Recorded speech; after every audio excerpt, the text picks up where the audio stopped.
Dimanche 26 février 2023, premier dimanche du temps de Carême, année A.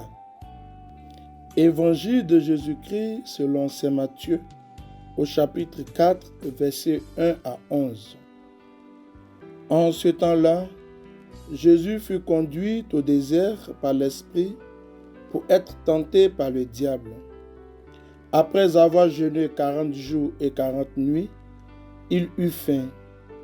Le tentateur s'approcha et lui dit : « Si tu es le Fils de Dieu, ordonne que ces pierres deviennent des pains. » Mais Jésus répondit : « Il est écrit, l'homme ne vit pas seulement de pain, mais de toute parole qui sort de la bouche de Dieu. » Alors le diable l'amène à la ville sainte, le place au sommet du temple et lui dit : « Si tu es le Fils de Dieu, jette-toi en bas, car il est écrit, il donnera pour toi des ordres à ses anges, et ils te porteront sur leurs mains, de peur que ton pied ne heurte une pierre. » Jésus lui déclara : « Il est encore écrit, tu ne mettras pas à l'épreuve le Seigneur ton Dieu. » Le diable l'emmène encore sur une très haute montagne et lui montre tous les royaumes du monde et leur gloire.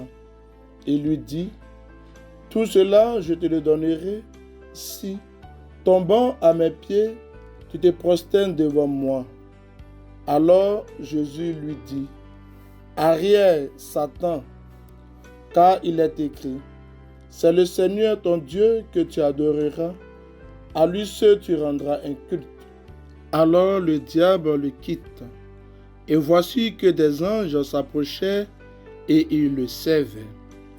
Acclamons la parole de Dieu. Louange à toi, Seigneur Jésus.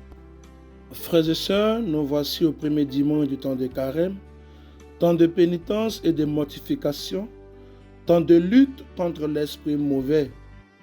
Ce temps de Carême de l'an de grâce 2023 se doit en effet d'être un temps de combat spirituel qui, en réalité, nous fera progresser sur le chemin de la sainteté afin de se conformer plus efficacement à la volonté de Dieu qui n'est rien d'autre qu'une volonté d'amour pour notre humanité.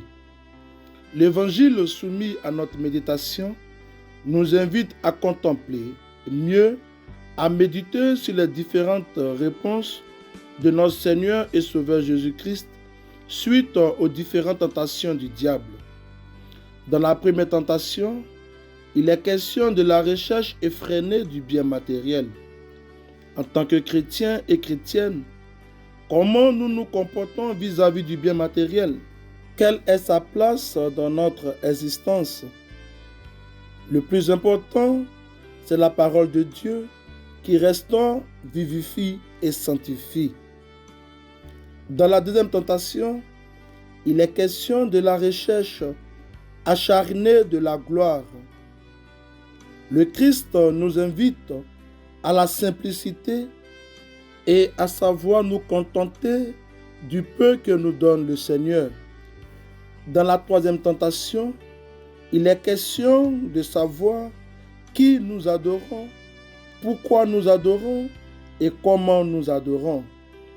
Oui, frères et sœurs, le Christ nous invite à adorer le Seigneur Dieu en esprit et en vérité et à lui rendre le culte véritable.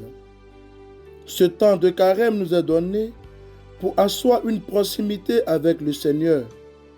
Efforçons-nous donc durant ce temps de lutte contre l'esprit du mal à résister à ses séductions. Luttons, oui, luttons comme le Christ l'a fait et demeurons unis à lui. Seigneur Jésus, tu es pour moi un modèle dans la souffrance et le prix de ma souffrance, ma force dans la lutte et ma gloire dans le triomphe.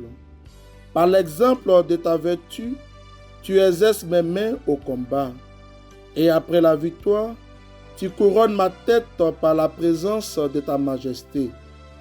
Fais que l'imitation de ton exemple dans la lutte contre les épreuves du mal et l'espérance de la couronne qui est toi-même m'attire et me tienne indissolublement unis à toi.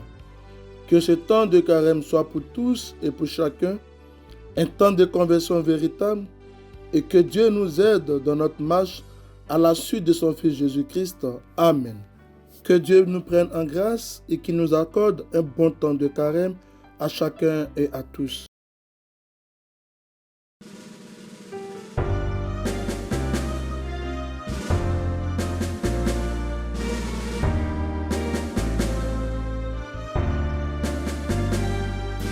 Allez partout, proclamez la bonne nouvelle.